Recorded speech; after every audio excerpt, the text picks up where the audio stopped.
Hi friends, இன்றைக்கி பார்த்தீங்கன்னா அம்மாவோட சிக்கன் குழம்பு ரெசிபி பார்க்கலாமா.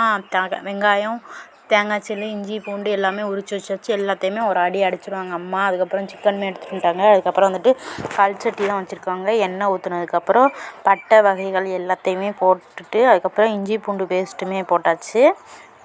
இஞ்சி பூண்டு பேஸ்ட்டு போட்டதுக்கப்புறம் அம்மா வந்துட்டு தேங்காய் சீலை வந்துட்டு அரைச்சி வச்சதை காமிச்சு அது கூட வந்து ஒரு தக்காளியுமே போட்டு அரைச்சிக்கோங்க. நான் அதை கிளிப்ஸ் எடுக்க மறந்துட்டேன். அதுக்கப்புறம் அதெல்லாம் கிண்டி விட்டதுக்கப்புறமே வெங்காயத்தை லைட்டாக அடித்து வச்சுருக்கோங்க.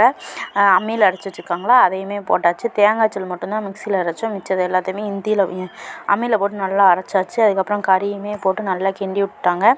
அதில் உள்ள தண்ணி வர தண்டிக்குமே நல்லா கிண்டி விட்டதுக்கப்புறம் நம்ம தேங்காய் தக்காளி அரைச்சி வச்சோம்ல அதையுமே உள்ளே போட்டாங்க. உப்புமே போட்டுக்கோங்க.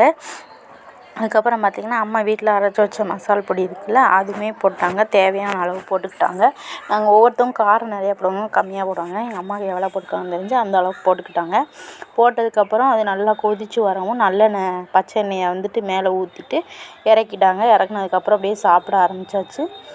சாப்பாடு, குழம்பு, ரசம் இருந்துச்சு. ரசம் கிளிப்ஸ் எடுக்க மறந்துட்டேன். வச்சு ஞாயிற்றுக்கிழமை சாப்பாடை நல்லபடியாக முடிச்சாச்சு. மதிய சாப்பாடு